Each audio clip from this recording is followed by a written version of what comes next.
ادامه گفتارهای رادیوی فرهنگ.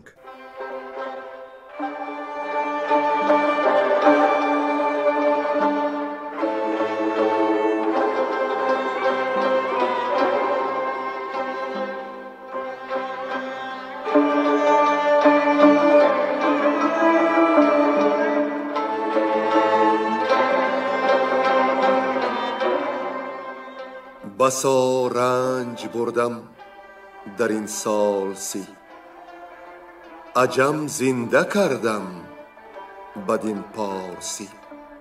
بسا رنج بردم در این سال سی، عجم زنده کردم بدین پارسی.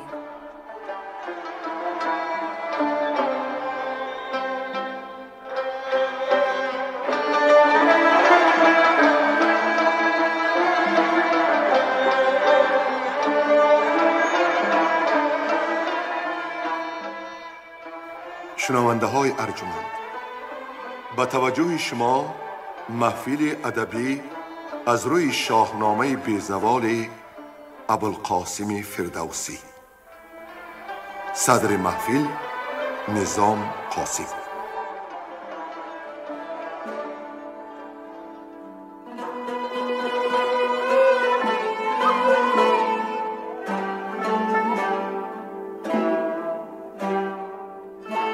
شنونده های عزیز یاد دارند که شاهزاده ایران شاپور بزرگ شد و شاه اردشیر با مصلحت وزیر خویش برای قسمت پسرش را دانستن نزد کید کس فرستاد. اخترشناس هندی فال دید که شاپور دختر مهرک نوشزاد را به زنی می گیرد، بر تخت ناز می نشیند و کام دل می بیند.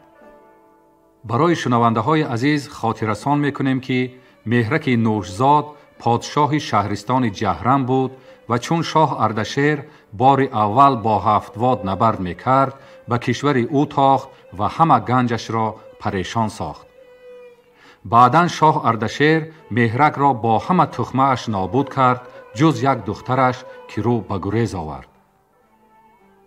چون این سخنان فرستاده را شنید شاه اردشیر آهی سرد از دل پردرد کشید. هرگز مباد گفت که من بینم از تخم مهرک نژاد. راه نخواهم داد که دشمنم از بیرون به خانه شود و تخت و تاجم بیگانه. فرمود که دختر مهرک را از روم و چین یا هند و تراز پیدا کنند و بر آتش افکنند. دختر به همتای و سرو بالای مهرک از این آگاهی یافته در منزل مهتر پنهان شد. روز شاه اردشیر با پسرش شاپور به شکار رفت و اتفاقا شاهزاده به باغ درآمد و ماهرخی را دید که از چاه آب می‌کشید. دختر او را شناخت و خود را از خاندان مهتر ده معرفی کرد. شاپور در رفتار و گفتار او نشان کیی دریافته اصرار کرد تا اصل خویش را راست بگوید. دختر گفت و مهتر ده با درخواست شاهزاده آن خوبچه را با آیین آتش پرستان به او داد. از آن خانداری کودک به دنیا آمد که به اسفندیار و اردشیر بسا مانند بود. ارمزد نامش گذاشتند و تا 7 سالگی ز هر کس نهانش همه داشتند. بار اردشیر با پسرش شاپور به شکار نخچیر رفت. اتفاقا ارمزد را دید که با همسالان چوگان بازی میکرد و فرمود نزد او بیارندش. چون نژادش را پرسید کودک ساده دلانه اقرار شد: منم پور شاپور کو پوری توست، ز فرزند مهرک بزادم درست. شاپور از این پاسخ ترسید، ولی پدر آفرینش کرد که پسر باید از هر کی باشد رواست، که گویند این بچه پادشاست.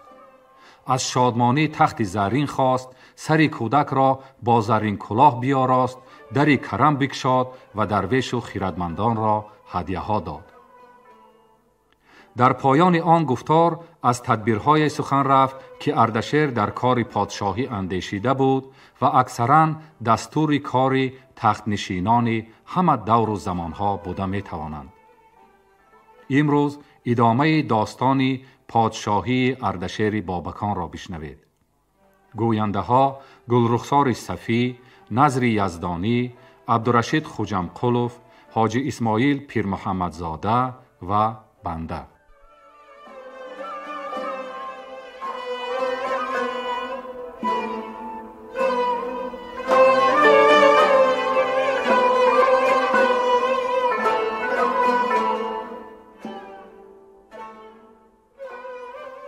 اندرز کردن شاه اردشیر مهتران ایران را.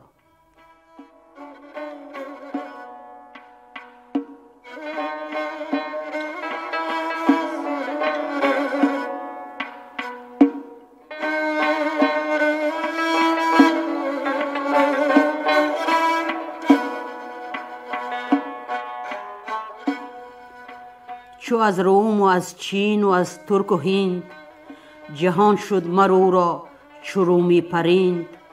ز هر مرد پیوسته شد باژ و ساو، کسی را نبود با جهاندار تاو. همه مهتران را ز ایران بخواند، سزاوار بر تخت شاهی نشاند. وزان پس جهاندار بر پای خواست، به خوبی بیاراست گفتار راست. چنین گفت که ای نامداران شهر، ز رای و خرد هر که دارید بهر. بدانید که این تیزگردان سپهر، ننازد به داد و نیازد به مهر. هر آن را که خواهد برآرد بلند، همو را سپارد به خاک نژند. نماند بجز نام او در جهان، همه رنج با او شود در نهان. به گیتی ممانید جز نام نیک، هر آن کس که خواهد سرانجام نیک. تو را روزگار ارمزد آن بود، که خشنودی پاک یزدان بود. به یزدان گرای و به یزدان کشای، که دارنده اوی است و نیکی فزای. ز هر بد به دارای گیتی پناه، که او راست بر نیک و بد دستگاه. کند بر تو آسان همه کار سخت، از اوی دل افروز و پیروز بخت. نخستین ز کار من اندازه گیر، گذشته بد و نیک من تازه گیر. چو کردم به دارای گیتی پناه، به دل شادمان گشتم از تاجگاه. زمین 7 کشور به شاهی مراست، چنان که از خداوندی او سزاست. همه باژ یابم ز روم و ز هند، جهان شد مرا همچو رومی پریند. سپاسم ز یزدان که او داد زور، بلند اختر و بخش کیوان و حور. ستایش که داند سزاوار اوی، نیایش با آیین کردار اوی. مگر او دهد یادمان بندگی، نماید بزرگی و دارندگی. کنون هرچه خواهید کردن ز داد، بگوییم و از داد باشیم شاد. ز 10 مرا چند در شهرهاست، که دهقان موبد برام برگواست. نخواهم ببخشم شما را همه، همان 10 بوم و باژ رمه. مگر آنچه آید شما را فزون، بیارد سوی گنج ما رهنمون. ز 10 که من بیستدم پیش از این، ز باژ آنچه کم بود یا بیش از این. همه از پی سود بردم به کار، بدو داشتم لشکری بی شمار. شما را خوشی جستم و ایمنی، نهان کردنی کیشی آهرمنی. شما دست یکسر به یزدان زنید، بکوشید و پیمان او مشکنید. که بخشنده اوی است و دارنده اوست، بلند آسمان را نگارنده اوست. ستم دیده را اوست فریاد رست، منازید با نازشی او به کس. نباید نهادن دل اندر فریب، که هست از پس هر فراز نشیب. کجا آنکه بر سود تاجش به ابر، کجا آنکه بوده شکارش حزبر. نهالی همه خاک دارند و خیشت، خنک آنکه جز تخم نیکی نکیشت. همه هر که آید در این مرز من، کجا گوش دارید بندرز من؟ نمایم شما را کنون راه پنج، که سودش فزون آید از تاج و گنج.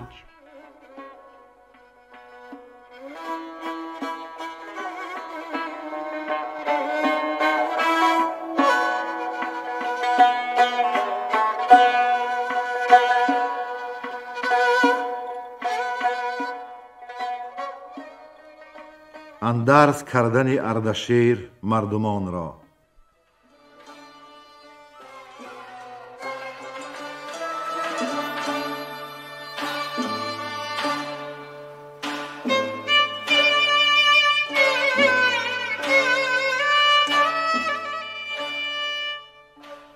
به گفتار آن نامدار اردشیر همه گوش دارید بر ناو و پیر.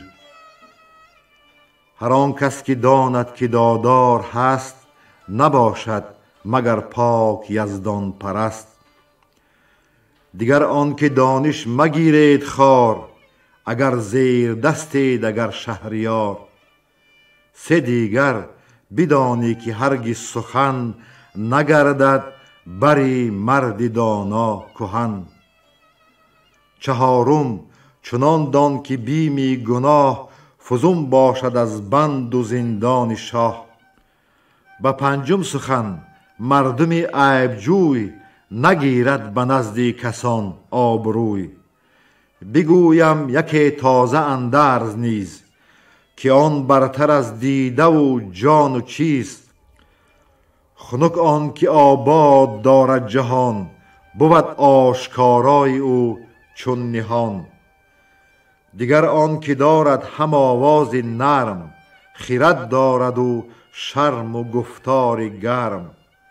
هزینه شمر سیم که از بحر لاف، به بیهوده بپراکند بر گزاف. نمزد و ندارد کسی زو سپاس، نه بپسندد آن مرد یزدان شناس. میانه گزینی بماند بجای، خردمند خواند پاکیزه رای. کز این بگذری 5 راه است پیش، کجا تازه گردد تو را دین و کیش. تناسایی و شادی افزایدت، که با شهد او زهر نگزایدت. یکی آن که از بخشش دادگر، به آز و فزونی نجویی گذر. توانگر شود هر که خرسند گشت، گلی نوبهارش برومند گشت.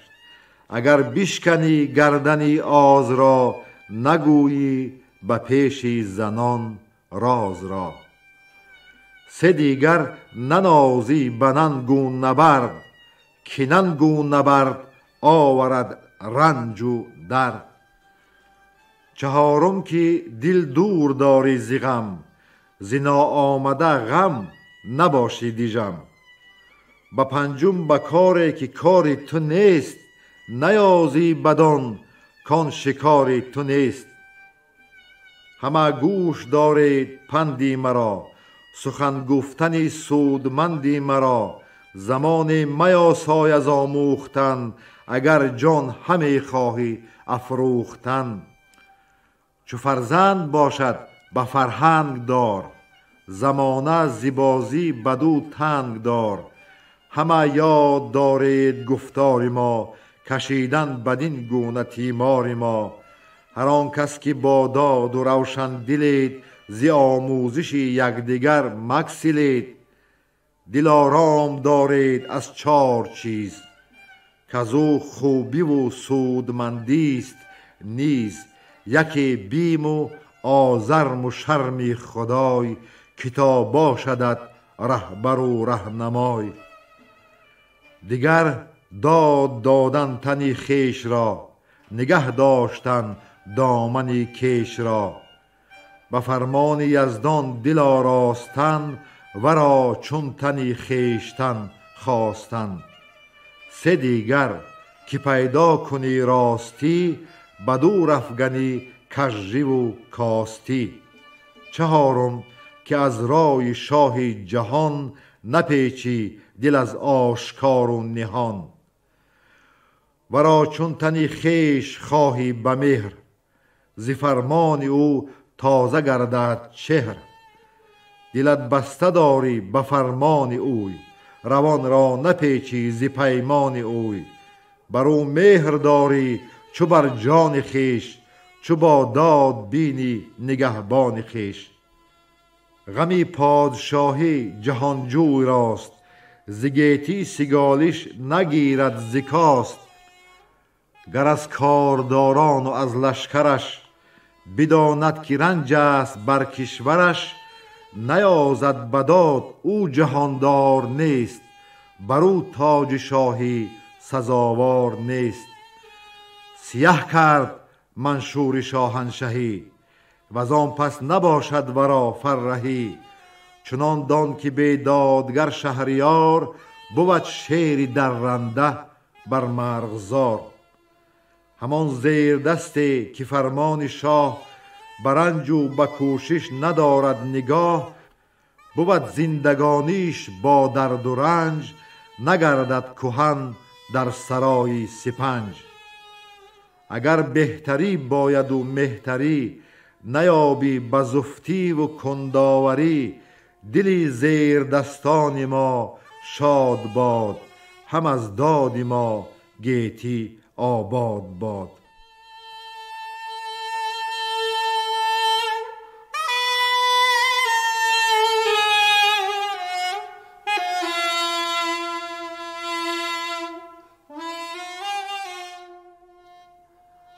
ستودن خراد اردشیر را.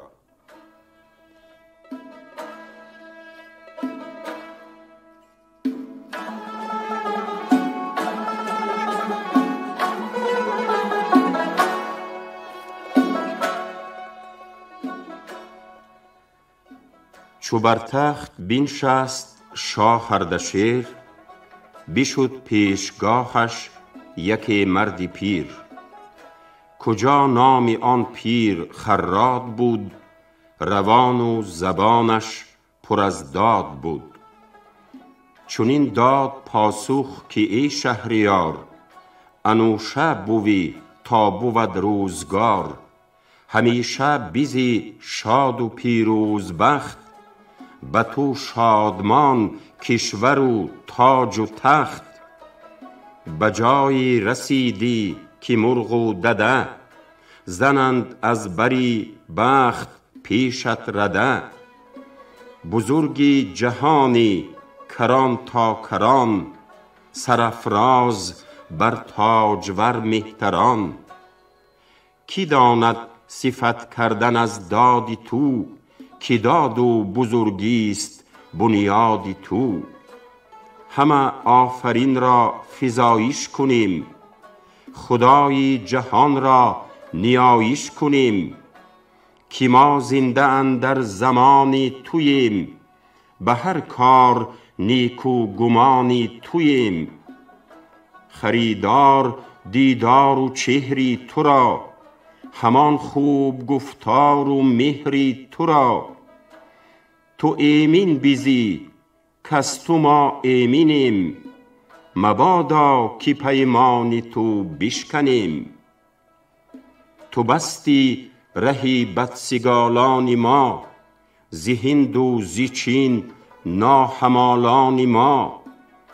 پراکنده شد غارت و جنگ و جوش، نیاید همه بانگ دشمن به گوش. بماناد جاوید روشن روان، همیشه سر و کار با موبدان. نه کس چون تو دارد ز شاهان خرد، نه اندیشه از رای تو بگذرد. بنی در فکندی به ایران ز داد، که فرزند ما باشد از داد شاد. به جایی رسیدی همان در سخن، که نو شد ز راهی تو مردی کهن. بدین انجمن هر که دارد نژاد، به تو شاد مانند و از داد شاد. خردها فزون شد ز گفتار تو، جهان گشت روشن ز داداری تو.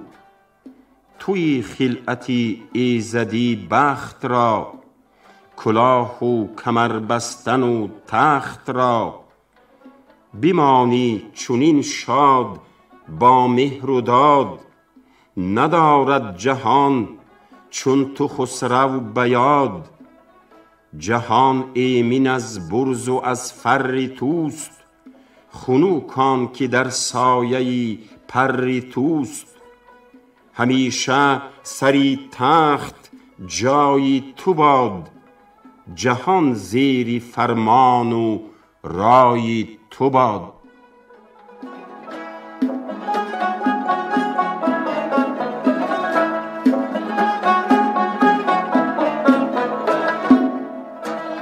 سخن در بی‌وفایی روزگار.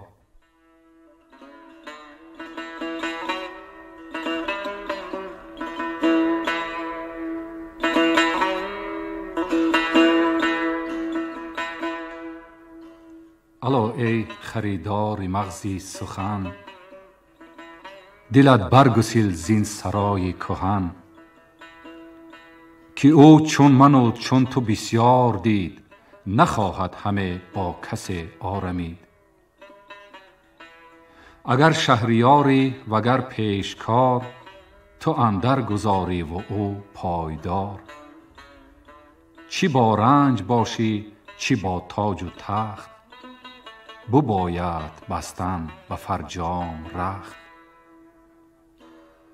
اگر زاهنی چرخ بگدازدت، چو گشتی کهن نیز ننوازدت. چو سروی دلارای گردد به خم، خروشان شود نرگسانی دژم. همان چهره ارغوان زعفران، سری مردمی شاد گردد گران. نخسپد روان چون که بالا بچفت، تو تنها ممان چون که همراه رفت. اگر شهریاری اگر زیر دست، بجز خاک تیره نیابی نشست. کجا آن بزرگان با تاج و تخت، کجا آن سواران پیروز بخت. کجا آن خردمند کنداوران، کجا آن سرافراز جنگی سران.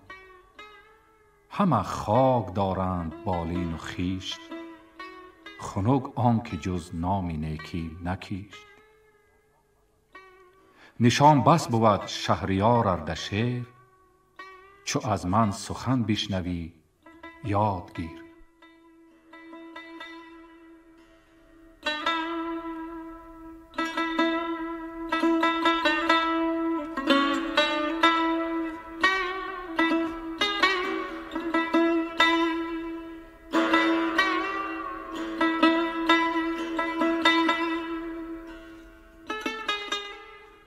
سپردن اردشیر کار پادشاهی را به شاپور.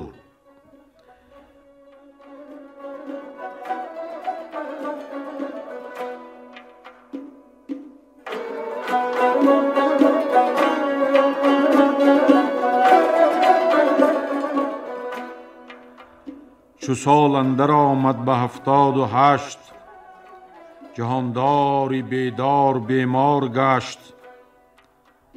بدانست کآمد به نزدیک مرگ، همی زرد خواهد بود آن سبز برگ. بفرمود تا رفت شاپور پیش، برا پندها داد از اندازه بیش. بدو گفت که این عهد من یاد دار، همه گفت بدگوی را باد دار. سخنهای من چون شنیدی بورز، مگر باز دانی زنا عرض. جهان راز کردم به شمشیر داد، نگه داشتم ارج مرد نژاد. شکار جهان مرمرا گشت راست، فزون شد زمین زندگانی بکاست. و از آن پس که بسیار بردیم رنج، بپالود خی و بیفزود گنج. شما را همه گنج پیش است و ناز، به هر جانشی بست پیش فراز. چونین است کردار گردان سپهر، گه درد پیش آردد گاه مهر. گه بخت گردد چو اسب شموس، بنوم اندرون زوفتی آرد بوس. زمان یک باره تاخته، زینه که سرش را برافراخته.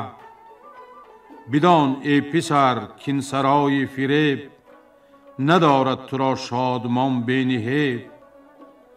نگهدار تن باش و آنی خیرد، چو خواهی که روزت به بد نگذرد. چو بردین کند شهریار آفرین، برادر شود پادشاهی و دین. نه بدین بود شاه را آفرین، چون این پاسبانان یکدیگرند. تو گویی که در زیر یک چادرند، نه آن زین نه این زان بود بی نیاز. دو انباز دیدیمشان نیک ساز.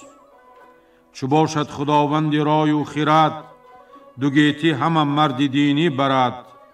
چو دین را بود پادشاه پاسبان، تو این هر دو را جز برادر مخوان. هر آن کس که بر دادگر شهریار، گشاید زبان مرد دینش مدار.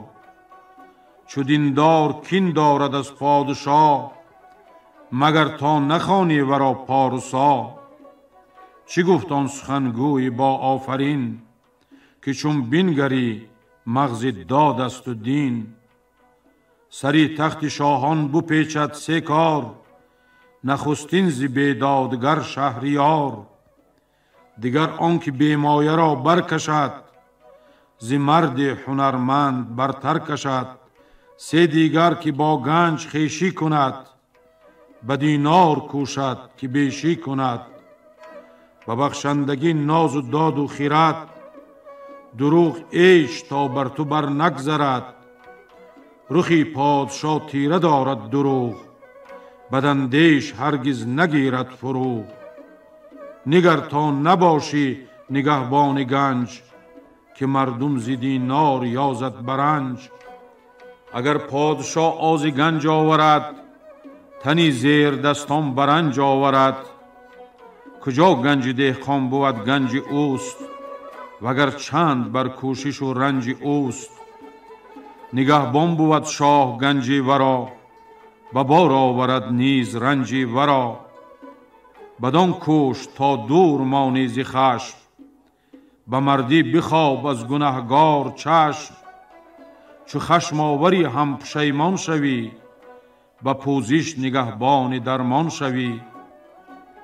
همان گه که خشم آورد پادشاه، سبک مایه خواند ورا پارسا. چو بر شاه عیب است بد خواستن، بباید به خوبی دل آراستن. وگر بیم دارد به دل یک زمان، شود چیره رای دل بدگمان. ز بخشش منه بر دل اندوه نیز، بدان ای پسر تا توان هرچی چیز. چنان دان که شاهی برام بر سزاست، که دور فلک را ببخشید راست. زمان غم پادشاهی خورد، خود و موبدش رای پیش آورد. بپرسد هم از کار و بیداد و داد، کند آن سخن بر دل شاه یاد. بروز کرای شکار آیدت، اگر می خوری بیش بگزایدت. دو بازی به هم بر نباید زدن، می و بزم و نخچیر و بیرون شدن. که تنگ گردد از جنبش میگران، نگه داشتند این سخن مهتران. وگر دشمن آید ز جای پدید، از این کارها دل بباید کشید. درم باید و تیغ پیراستن، ز هر پادشاه سپه خواستن. به فردا ممان کاری امروز را، بری تخت منشان بدآموز را. مجوی از دل عامیان راستی، کزان جستجو آیدت کاستی. و از ایشان تو را گر بد آید خبر، تو مشنو ز بدگو و اندوه مخور. نه خسرو پرست و نه یزدان پرست. اگر پای گیری سر آید به دست. چنین باشد اندازه عام شهر، تو را جاویدان از خرد باد بهر. بترس از بدی مردم بدنهان، که از بدنهان تنگ باشد جهان. سخن هیچ مسرای با رازدار، که او را بود نیز انباز و یار. سخن را تو برکنده دانی همی، بگیتی پراکنده خوانی همی. چو رازت به شهر آشکارا شود، دل بخردت بی مدارا شود. بر آشوبی و سرسبک خواندت، خردمند کان جوش بنشاندت. تو عیبی کسان هیچ گونه مجوی، که عیب آورد بر تو بر عیب گوی. وگر چیره گردد هوا بر خرد، خردمندت از مردمان نشمرد. خردمند باید جهاندار شاه، کجا هر کسی را بود نیک خواه. کسی کو بود تیز و برتر منیش، نپیچد ز پیغاره و سرزنیش. مبادا که گیرد به نزدی تو جای، چنین مرد گر باشدت رهنمای.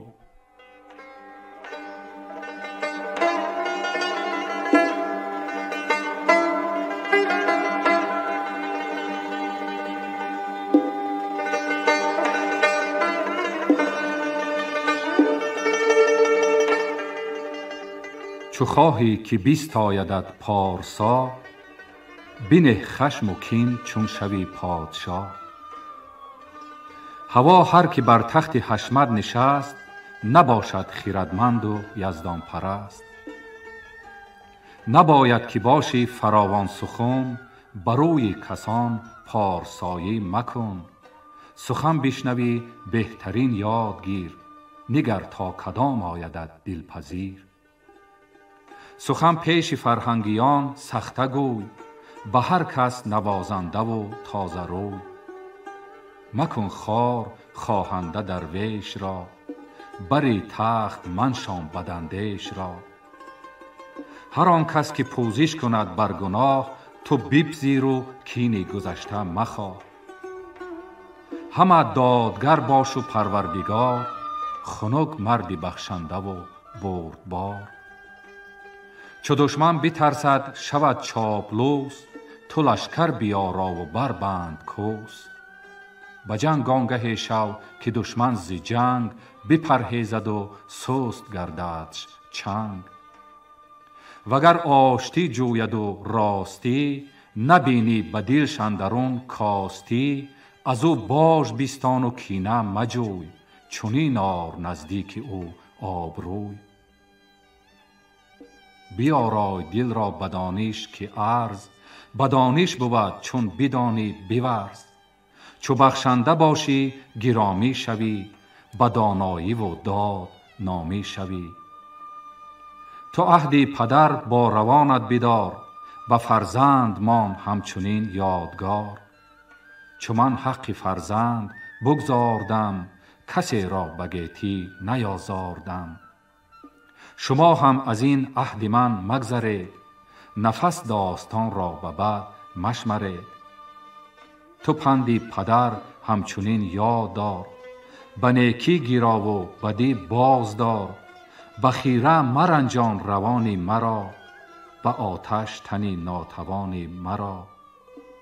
منه گردنی خویش بازار کس، مجوی ای پسر درد و تیمار کس.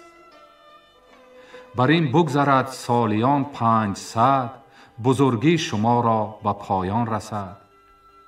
بپیچد سر از عهد فرزندی تو، همان کس که باشد ز پیوندی تو. ز رای و ز دانش به یک سو شوند، همان پند دانندگان نشنوند. بگردند یکسر ز عهد و وفا، به بیداد یازند و جبر و جفا. جهان تنگ دارند بر زیر دست، بر ایشان شود خوار یزدان پرست. بپوشند پیراهنی بدتنی، ببالند با کیش آهرمنی. کشاده شود هرچی ما بسته ایم، بیالایدین دین که ما شستهیم، تبه گرددیم پند و اندرز من، به ویرانی آرد رخین مرز من. همی خواهم از کردگار جهان، شناسنده آشکار و نهان، که باشد ز هر بد نگهدارتان، همه نیک نامی بود یارتان. ز یزدان و از ما بران کس درود، که تارش خیرت باشد و داد پود. نیارد شکست اندرین عهد من، نکوشد که حنظل کند شهد من. برآمد 40 سال و بر سر 2 ماه، که تا برنهادم ز شاهی کلاه. به گیتی مرا شارسان است 6، همان مشک بو و به زیر آب خوش. یکی خواندم خره اردشیر، هوا خوشگوار و بجوی آب شیر. چرا اردشیر است شهری دیگر، کزو بر سوی پارس کردم گذر. دیگر شارسان اورمزد اردشیر، که گردد زیبادش جوانمرد پیر.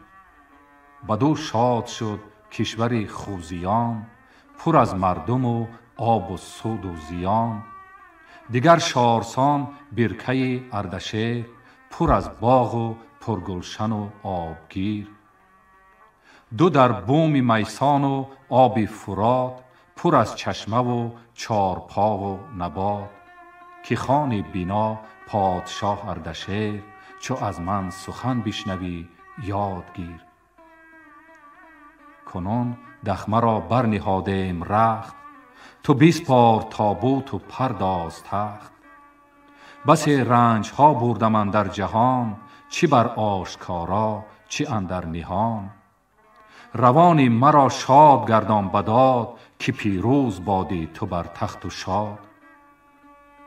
بگفتین و تاریک شد بخت اوی، دریغ سر و افسر و تخت اوی. چنین است آیین و رسم جهان، نخواهد کشادن به ما بر نهان. انوشه کسی که بزرگی ندید، نبایستش از تخت شد ناپدید. بکوشند و هر گونه ورزند چیز، نه مردم نه آن چیز ماند بنیز. سرانجام با خاک باشیم جفت، 2 رخ را به چادر بباید نهفت. بیا تا همه دست نیکی بریم، جهانی جهان را به بد نسپریم. خنک آن کجا می بگیرد به دست، خورد یاد شاهان یزدان پرست. چو جامی نبیدش دمادم شود، بخسبد بدانگه که خرم شود. بران آفرین کافرین آفرید، مکان و زمان و زمین آفرید. هم آرام از اوی است هم کام از اوی، هم انجام از اوی است و فرجام از اوی. سپهر و زمین و زمان کرده است، کم و بیش گیتی برآورده است. ز خاشاک ناچیز تا عرش راست، سراسر به هستی یزدان گواست. جز او را مخوان کردگار جهان، شناسنده آشکار و نهان. وزو بر روان محمد درود، به یارانش بر هر یکی برفزود. همه پاک بودند و پرهیزگار، سخنهایشان برگذشت از شمار. کنون بر سخنها فزایش کنیم، جهان آفرین را نیایش کنیم. ستاییم تاج شهنشاه را، که بختش درفشان کند ماه را. جهاندار محمودی با فر و جود، کزو بخشش و جود شد در وجود. دلیر است و با بخشش و فر و داد، زمانه ز فرمان او گشت شاد. خداوند کوپال و شمشیر و رنج، خداوند آسانی و تاج گنج. جهاندار با فر و نیکی شناس، که از تاج دارد ز یزدان سپاس. خیرتمند و زیبا و چیر از سخن، جوانه به سال و به دانش کهن. همه مشتری بارد از فر اوی، بنازیم در سایه پر اوی. بر از آسمان را خروشان کند، چو بزم آیدش گوهر افشان کند. چو خشم آورد کوه ریزان شود، سپهر از بری خاک لرزان شود. پدر بر پدر شهریار است و شاه، بنازد بر دو گنبدی خور و ماه. بماناد تا جاویدان نام اوی، همه مهتری باد فرجام اوی.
شما محفل ادبی را از روی شاهنامه بیزوال ابوالقاسم فردوسی شنیدید. تهیه‌گر خیرالله ابراهیم، منظم آواز معرفت خالق، صدا بردار برنای نظام. شاد و پیروز باشید.